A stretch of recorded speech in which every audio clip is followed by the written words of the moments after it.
The growth classes के YouTube channel पर आपका स्वागत है।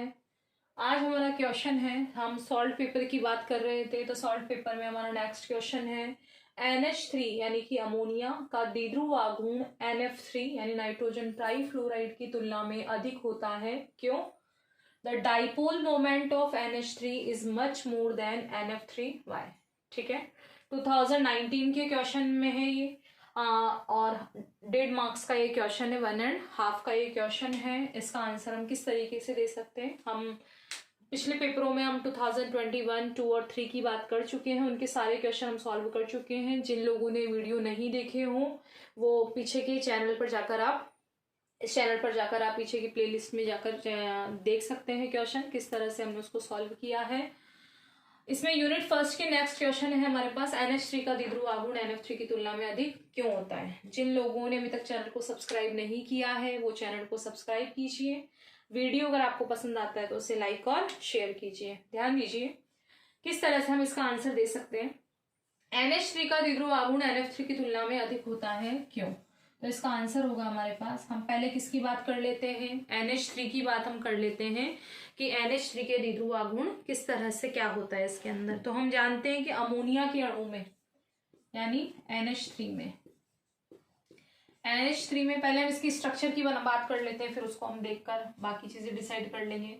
NH3 की बात करें तो NH3 में एक तो क्या होता है हमारे पास, लोन पेयर, और 3 क्या होते हैं, बॉन्ड पेयर। ये 3 हाइड्रोजन हमने यहाँ बना लिए।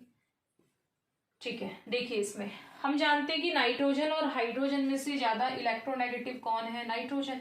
तो ये क्या करेगा, हाइड्रोजन से इलेक्ट्रॉन को अपनी तरफ अट्रैक्ट करेगा यानी कि आकर्षित करेगा।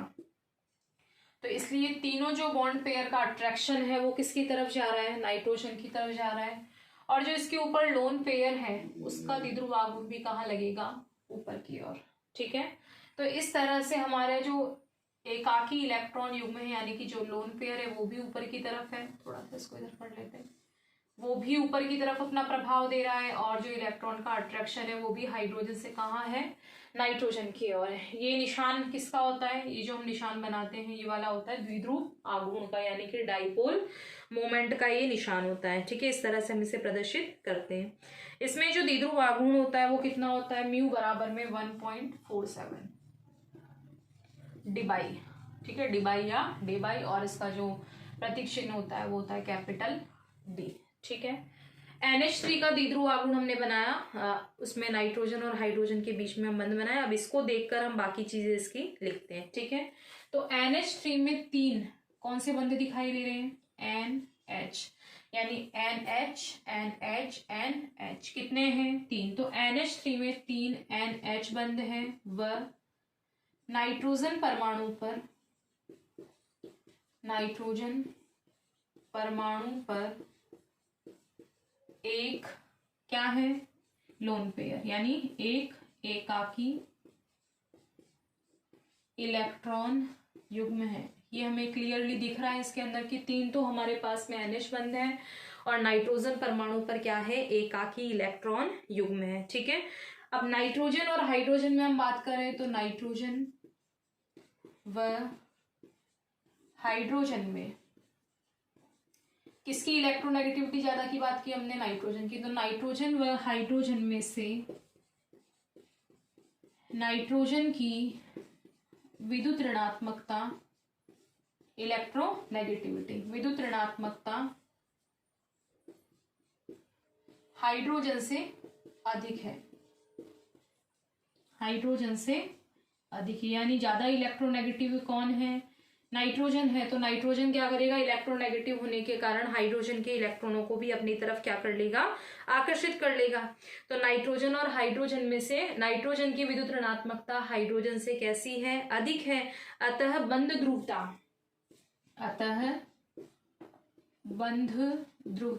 ध्रुवता का मतलब है जो इलेक्ट्रॉन जाएंगे वो किसकी तरफ जाएंगे? नाइट्रोजन की तरफ। तो अतः बंध ध्रुवता किसकी ओर होगी? नाइट्रोजन की ओर होगी। यानी सारे के सारे जो बंध हैं वो किसकी तरफ आकर्षित होंगे? नाइट्रोजन की तरफ होंगे।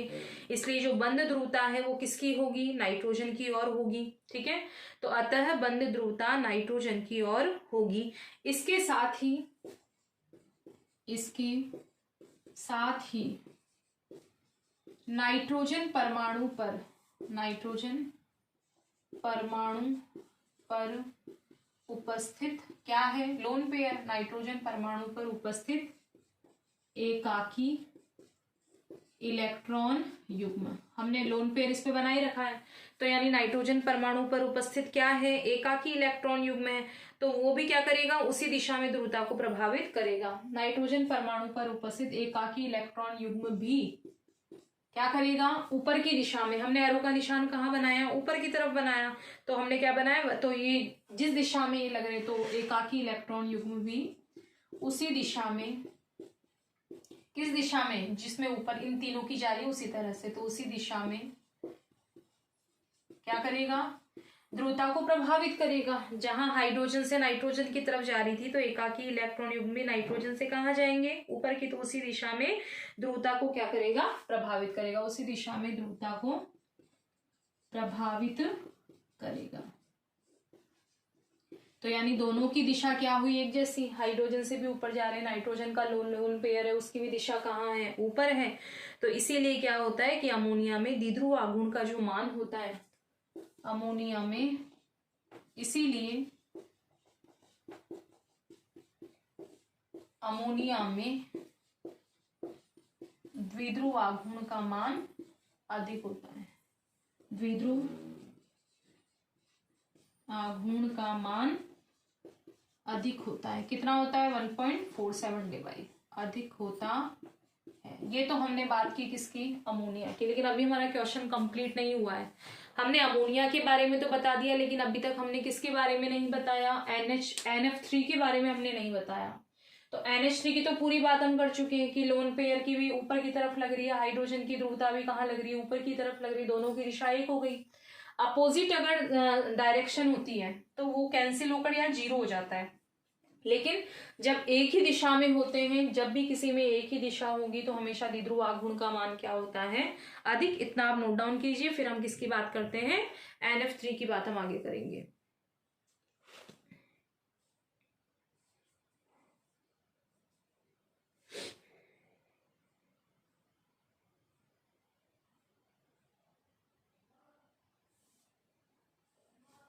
ठीक है, देखिए इसी में अगर हम बात करें, तो हमने यहां बनाया किसका, NF3 का। ठीक है, यही N, कितने फ्लोरीन जुड़े हुए, हाइड्रोजन की जगह कौन जुड़ा हुआ है इसके अंदर, फ्लोरीन।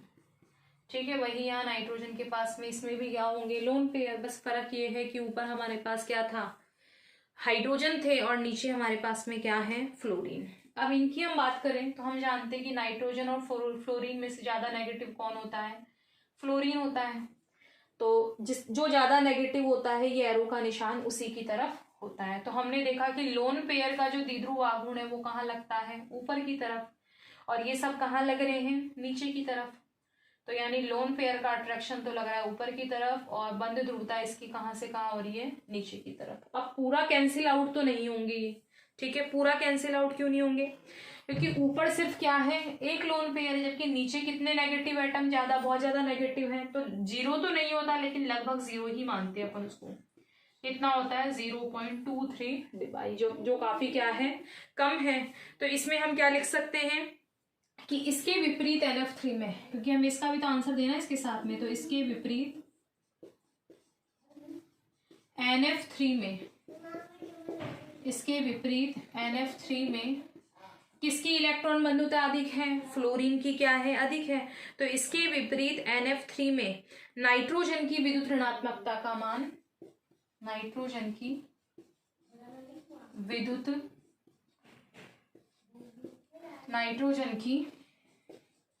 विद्युत ऋणात्मकता का मान, विद्युत ऋणात्मकता का मान फ्लोरीन की तुलना में, किसकी, नाइट्रोजन की विद्युत ऋणात्मकता का मान फ्लोरीन की तुलना में क्या है, कम है या ज्यादा है, तो कम है। तो नाइट्रोजन की विद्युत ऋणात्मकता का मान फ्लोरीन की तुलना में कैसा है, कम है। इसका मतलब फ्लोरीन जो है वो क्या है, ज्यादा नेगेटिव है, तो फ्लोरीन से कम है। अतः NF के बंद आघूर्ण कहाँ होंगे, फ्लोरीन परमाणु की ओर होंगे। अतः NF के बंध आघूर्ण किसकी तरफ होंगे? फ्लोरीन परमाणुओं की ओर होंगे। उसमें किसकी तरफ थे? नाइट्रोजन की तरफ थे। इसमें किसकी तरफ होंगी? जो ज्यादा नेगेटिव उसकी तरफ होंगी। तो यहाँ ज्यादा नेगेटिव हमारे पास में कौन है? फ्लोरीन है। तो फ्लोरीन परमाणुओं की ओर होंगे। जबकि एकाकी इलेक्ट्रॉन युग्म का आघूर्ण, जबकि एकाकी इलेक्ट्रॉन युग्म का आघूर्ण इसके विपरीत दिशा में होगा। किसके विपरीत दिशा में होगा? लोन पेयर के विपरीत दिशा में होगा। देखिए इसमें कैसे होगा।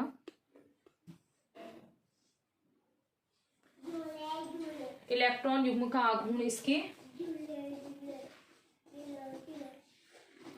विपरीत दिशा में होगा। ठीक है, क्लियरली शायद नीचे तक दिख रहा होगा आपको। जबकि एकाकी इलेक्ट्रॉन युग्म का आघूर्ण कहाँ होगा? इसके विपरीत दिशा में होगा। अतः कुल मिलाकर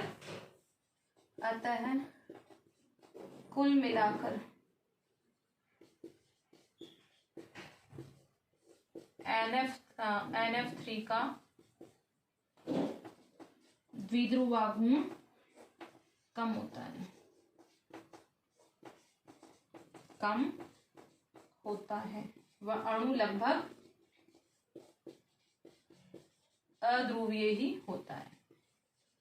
अध्रुवीय ही होता है। अध्रुवीय यानी नॉन पोलर। नॉन पोलर की बात हमने क्यों की? क्योंकि दोनों की दिशा जो है वो डायरेक्शन दोनों की क्या हो गई है? अपोजिट हो गई है। तो क्या होगा? कैंसिल तो करेंगे लेकिन थोड़ा सा द्विध्रुव आघूर्ण किसकी तरफ बच जाएगा? NF3 की तरफ। कितना? 0.23, जो काफी कम होता है। इसलिए हम क्या मान लेते हैं? इसको अध्रुवीय यानी कि नॉन पोलर ही मान लेते हैं। तो ये हमारा आंसर हो गया। हमने पहले किसके बारे में बताया? NH3 के बारे में बताया। फिर हमने किसकी बात की? यहाँ पर NF3 की बात की। दोनों के हमने डायग्राम देखे। इसमें फ्लोरीन की ज्यादा थी इसलिए नीचे की तरफ लगा, और बहुत कम यानी दोनों ने एक दूसरे को अपोजिट होने के कारण बहुत ज्यादा कैंसिल कर दिया।